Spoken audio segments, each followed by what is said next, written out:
माताओं बहनों, हमारे छोटे बड़े भाइयों का मैं सादर जय भीम करता हूं। आज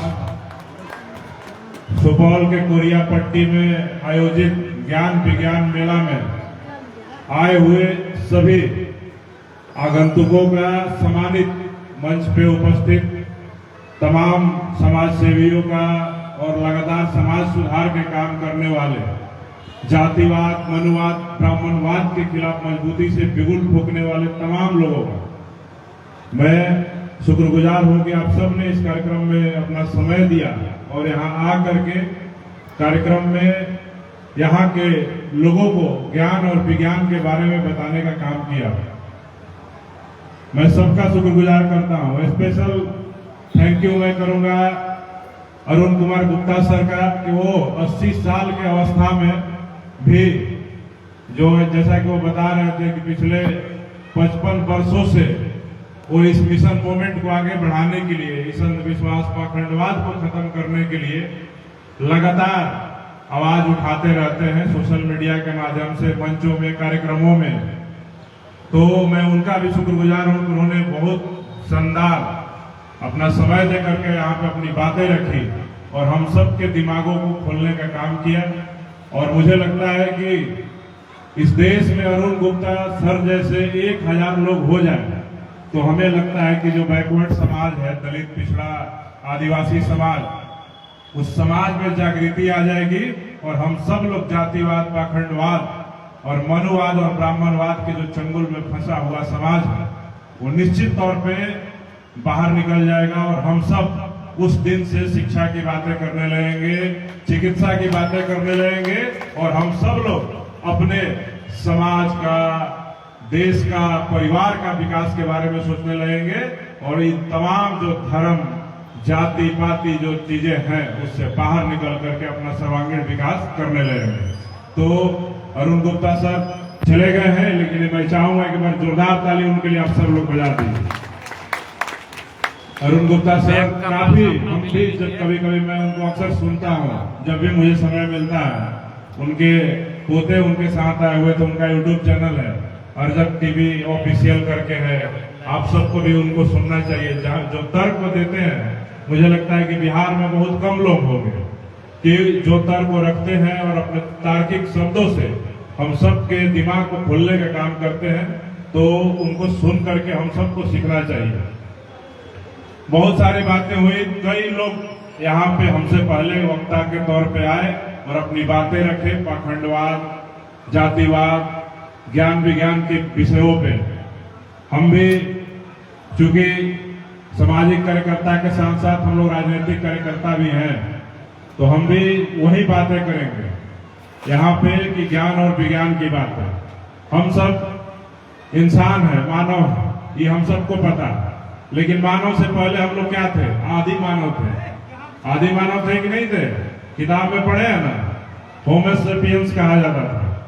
तो आदि मानव से मानव जब बने तो उसमें बताइए कि किसी भगवान का क्या योगदान है। या यहाँ जितने भी उपस्थित लोग हैं, चाहे बड़े हो, छोटे हो, महिलाएं हो, बच्चे हो, युवा हो, नौजवान हो, आप बता दीजिए कि आपके पूरे जीवन में भगवान का कोई ऐसा करिश्मा जिसके वजह से आपका जीवन आज बेहतर है। आप अच्छे कपड़े पहन पा रहे हैं, अच्छी शिक्षा ग्रहण कर पा रहे हैं, अच्छा रोजगार कर पा रहे हैं, नौकरी कर पा रहे हैं, अपने बाल बच्चों के भविष्य को सुरक्षित रख पा रहे हैं। तो इसमें कोई योगदान किसी भगवान का नहीं है। अगर योगदान किसी का है तो इस देश में दिए हुए बाबा साहब डॉक्टर अंबेडकर के बनाए हुए भारत के संविधान का योगदान है। और वो किताब देखिए, भारत का संविधान, ये किताब का योगदान है कि जिसके बदौलत आज हम सब लोग उस दौर में जब हमारे समाज के लोगों को शिक्षा का अधिकार नहीं था, समान पूर्वक जीवन जीने का अधिकार नहीं था, हमारी महिलाओं को अपना तन ढकने का अधिकार नहीं था। और आप सबको पता है कि यही देश है जहां पे महिलाओं से, शूद्रों की महिलाओं से स्तन टैक्स तक लिया जाता था। वैसे देश में बाबा साहब डॉक्टर अंबेडकर जैसा भगवान पैदा लिया और उसने तमाम करोड़ों देवी देवताओं और उन भगवानों की नसबंदी कर दी।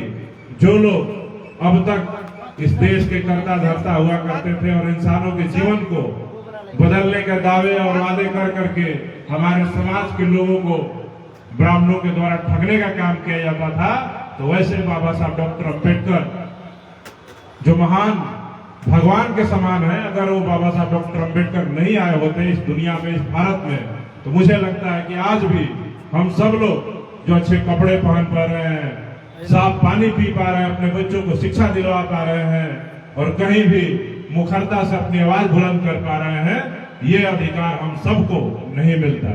चाहे वो दलित समाज हो, पिछड़ा समाज हो, अति पिछड़ा समाज हो, या मुस्लिम समाज के लोग हो, या महिलाएं हो। आप सबको पता है इस देश में महिलाओं को शिक्षा का अधिकार नहीं था, लेकिन इस देश में महिलाओं के लिए किसी शिक्षा की देवी किसको बना दिया गया? सरस्वती माता को। लेकिन अब आप ही लोग बताइए कि सरस्वती माता के पढ़ाए हुए किसी एक विद्यार्थी का नाम बताइए, बता सकते हैं क्या? कोई कॉलेज, कोई यूनिवर्सिटी, कोई ट्यूशन सरस्वती जी ने खोला था? आप सबको पता है? नाम बता दीजिए। कोई किताब उन्होंने लिखा था? नाम बता दीजिए। नहीं बता सकते। तो जब शिक्षा की देवी, विद्या की देवी सरस्वती ने ना कोई कॉलेज खोला, ना कोई यूनिवर्सिटी खोला, ना एक ट्यूशन सेंटर खोला, ना कोई किताब लिखा, ना किसी विद्यार्थी को पढ़ा के पीएचडी करवा दिया, तो वो शिक्षा की देवी कैसे हुई? ये सब सवाल है। और आज ज्ञान विज्ञान मेला में उसी की चर्चा के विषय में 2 दिन से लगातार कार्यक्रम चल रहा है और आप सभी लोग आज यहाँ उपस्थित हुए। तो हम सबको अपने दिमाग का इस्तेमाल करके ये सवाल अपने आप से भी पूछना चाहिए कि ये जो देश में धर्म का जो धंधा चल रहा है, जातिवाद फैला करके भाजपा और आरएसएस के एजेंडा को सफल करवाया जा रहा है, अगर उस साजिश को हम लोग नहीं पहचानेंगे और हम लोग ये भी नहीं पहचानेंगे कि हमारे अपने कौन है और हमारे अपने मुद्दों पे सच्ची लड़ाई लड़ने वाला कौन है, तब तक मुझे लगता है कि इस देश के बहुजन समाज के जीवन में कोई बड़ा परिवर्तन नहीं हो सकता। ये बात आपको समझने को हो सकता है। मैं अभी 2 दिन पूर्व एक लोकसभा में श्रद्धेय रामविलास पासवान जी का भाषण सुन रहा था। वो अपने भाषण में कह रहे थे कि हम लोग संसोपा के समय में नारा देते थे कि संसोपा में बांधी गांठ, पिछड़ा पावे 100 में 60, ऊंची जाति की क्या पहचान, कि पीठ बोले करे न काम, छोटी जाति की क्या पहचान, करे काम और सहे अपमान। और वो अपने भाषण में ये भी कह रहे थे कि जब हम लोग ये नारा देते थे तो हम लोग को लगता था कि इस देश का 90% बहुजन समाज एक हो जाएगा, एकजुट हो जाएगा और हम सब लोग इस राजपाट को उन तमाम जातिवादियों से, मनुवादियों से, संबंधवादियों से छीन लेंगे और इस देश में बहुजन समाज का सत्ता स्थापित कर देंगे। लेकिन जब मैं उनके भाषण को सुना तो सोचिए, वो भाषण उनका 2000 ईस्वी से पहले का था और आज 2026 चल रहा है। तो सोचिए कि रामविलास पासवान, मुलायम सिंह यादव, लालू यादव और तमाम ऐसे लोग जब मिल करके जब इस देश में संसोपा, शोषित समाज दल, अर्जक संघ जैसे संगठन थे, बामसेफ जैसा संगठन था, और उन सब लोगों ने मिलकर के 90% समाज को एकजुट नहीं कर पाया, तो उसके पीछे क्या कारण रहा होगा? सच्चाई है कि अगर उसी समय 90% के लोग एक हो गए होते, जब इस देश में मंडल कमीशन आया था, पिछड़ों को आरक्षण दिया गया था, तो अभी हम लोगों को रोजगार के लिए, हम लोग के लिए, किसानों के लिए, हम लोग को दलितों के लिए, पिछड़ों के लिए, मुसलमानों के लिए आज हम लोग को सड़कों पर उतर करके आवाज बुलंद नहीं करना पड़ता, बल्कि हम मांगने वाले समाज नहीं, हम देने वाले समाज होते। आज आप सबको देखने को मिलता है, कई जगह से मुझे फोन आता है कि अम्बेडकर जयंती का परमिशन नहीं दे रहा है थाना वाला, एसडीएम नहीं दे रहा है। तो हम सबको यही बोलते हैं कि जाओ, कोई दिक्कत होगा तो हमको फोन करना। लेकिन अगर आप सोचिए कि बहुजन समाज का सत्ता स्थापित होता है इस देश में, इस देश का प्रधानमंत्री कोई सच्चा अम्बेडकरवादी, कोई सच्चा संविधानवादी, कोई बाबा साहब का अनुयायी होता, तो क्या अम्बेडकर जयंती मनाने के लिए आपको परमिशन लेने की आवश्यकता पड़ती? एक लेटर दिल्ली से जारी कर दिया जाता कि अम्बेडकर जयंती गांव गांव में धूमधाम से मनाया जाएगा और उसके लिए सरकारी खर्चा का इंतजाम किया जाएगा और पूरे देश में अम्बेडकर जयंती धूमधाम से मनाया जाएगा। लेकिन दुख इस बात का है कि हमारे पूर्व के नेताओं ने, हमारे महापुरुषों ने जो बातें लिखी, उसको हम लोग अपने जीवन में नहीं उतारते। जब चुनाव आता है, बाबा साहब अम्बेडकर ने कहा कि जाकर अपने घरों पे लिख दो कि तुम इस देश के शासक हो। उन्होंने ये बातें कही, लेकिन उसको हम लोग कभी समझे नहीं। एक आदमी समझे जिनका नाम था मानवर साहब कांसीराम, और उन्होंने इस बात को समझा और जा करके बहुजन समाज के लोगों को पंजाब से चल करके उत्तर प्रदेश आए और उत्तर प्रदेश के गांवों में साइकिल से घूम घूम करके उन्होंने उत्तर प्रदेश जैसे देश के सबसे बड़े राज्य में 4 बार बहुजन समाज की सत्ता स्थापित करने का काम किया और शासक बनाने का काम किया। दूसरा कोई नहीं समझ पाया। तमाम नेता हैं जो बहुजन समाज की बात करते हैं, समाजवाद की बात करते हैं, अम्बेडकरवाद की बात करते हैं, लेकिन जब चुनाव आता है तो कोई अपने समाज को जाति के नाम पे गुलबंद करने लगता है, कोई पार्टी के नाम पे गुलबंद करने लगता है, लेकिन कोई ये नहीं समझता है कि जब ये बहुजन समाज एकत्रित नहीं होगा, जब बहुजन समाज गुलबंद नहीं होगा, तब तक तुम उन जातिवादियों से जो तुम्हारे हक अधिकारों को छीन रहे हैं, जो तुम्हारे बहन बेटियों पे हो रहे शोषण, जुल्म, अत्याचार, अन्याय पे चुप्पी साध लेते हैं, उस मामले में कार्रवाई नहीं करते हैं, जब तक इस बहुजन समाज को गुलबंद नहीं करोगे तब तक तुम सत्ता हासिल नहीं कर सकते हो। और तुम्हारे ही इन नालायक नेताओं की वजह से आज हमारा बहुजन समाज, जो 6,743 से ज्यादा जातियों में बटा हुआ समाज है, आज दर दर की ठोकरें खा रहा है। रोज घटनाएं होती है, सैकड़ों फोन आते हैं और हर घटना का निदान करने का हम सब प्रयास करते हैं, लेकिन एक दिन में, एक बार में निदान हो जाता, एक चुनाव में निदान हो जाता, जब ये नेता जो अलग अलग दुकान खोल करके अपनी अपनी जाति का पार्टी चला रहे हैं, अगर ये एकजुट हो जाते तो क्या लगता है कि हमें किसी से कुछ मांगना पड़ता? कोई हमारे बहन बेटियों पे आंख उठा देता। अगर हमारी बहन बेटियों पे कोई आंख उठा देता, कोई हमारे भाइयों पे आंख उठा देता, जब हमारी सत्ता होती तो उस आंख को छीन लेने का काम करते हम लोग। अपने समाज को इस तरह मरने के लिए हम लोग नहीं छोड़ते। लेकिन दुख है कि जो भी नेता है, चाहे उत्तर प्रदेश में हो, बिहार में हो, कोई बहुजन समाज को एकजुट नहीं करना चाहता, कोई उनको आगे बढ़ाकर के नेतृत्व नहीं देना चाहता। कड़वी सच्चाई है कि जो समाजवाद का ढोंग कर रहे हैं इस देश में राजनीति करने वाले लोग, मैं उन सबसे पूछना चाहता हूं कि आप सबको, जब बीपी मंडल साहब ने मंडल कमीशन की रिपोर्ट बनवाई और उस कमीशन के रिपोर्ट को लागू करवाने के लिए जब हमारे समाज के नेताओं ने उस समय के तत्कालीन प्रधानमंत्री विश्वनाथ प्रताप सिंह, बीपी सिंह जी को मजबूर किया कि इस देश में मंडल कमीशन लाया जाए और ओबीसी के लोगों को आरक्षण दिया जाए, तो आप सोचिए कि बीपी सिंह के जो चेले हैं, जो चंद्रशेखर सिंह के जो चेले हैं, जो लोग समाजवाद की बात करते हैं, उन सब ने क्या किया? समाजवाद को आगे बढ़ाया। आप बता दीजिए कोई एक नाम जिसने समाजवाद को आगे बढ़ाया। सबको मौका मिला राज करने का, किसी को प्रदेश में, किसी को देश में, लेकिन सबने परिवारवाद को बढ़ावा दिया और अपने अपने बच्चों के भविष्य को सुरक्षित करने के लिए उनको विधायक, सांसद और मंत्री बना दिया। और इस समाज को, जो समाजवाद का नारा दिया जाता, उस समाज को उसी अवस्था में छोड़ दिया जहां पे ये समाज था। और आज भी ये समाज कहीं पीटा जा रहा है, कहीं कूटा जा रहा है, कहीं लूटा जा रहा है, कहीं उनकी जमीनें छीन ली जा रही है, कहीं उनकी बहन बेटियों का आसमत छीन लिया जा रहा है, कहीं उनके भाइयों का, उनके समाज के युवाओं का सांसें छीन ली जा रही है। लेकिन ये जो नेता है सिर्फ और सिर्फ चुनावों में आते हैं, उस समय पसीना बहाते हैं और पूरा पसीना सब जब चुनाव में जो बहा करके वो निकालते हैं, वो सूद समेत 5 साल आराम से एसी वाले कमरे में बैठ करके वसूल करते हैं और इस समाज को फिर 5 साल मरने, कूटने, लूटने, पीटने के लिए छोड़ देते हैं, जिसके कारण से वो इस बिहार के अंदर, इस देश के अंदर सरकार नहीं बना पा रहे। तो इसके जिम्मेदार सभी वो तमाम नए समाजवाद के जो ढोंग करते हैं, जो अम्बेडकरवाद का ढोंग करते हैं, अम्बेडकर जयंती में नीला गमछा पहन लेते हैं और अपने विचारधारा पे अडिग नहीं होते। अरुण गुप्ता जी ने स्पष्ट कहा कि इस देश में अभी 2 ही लड़ाई है।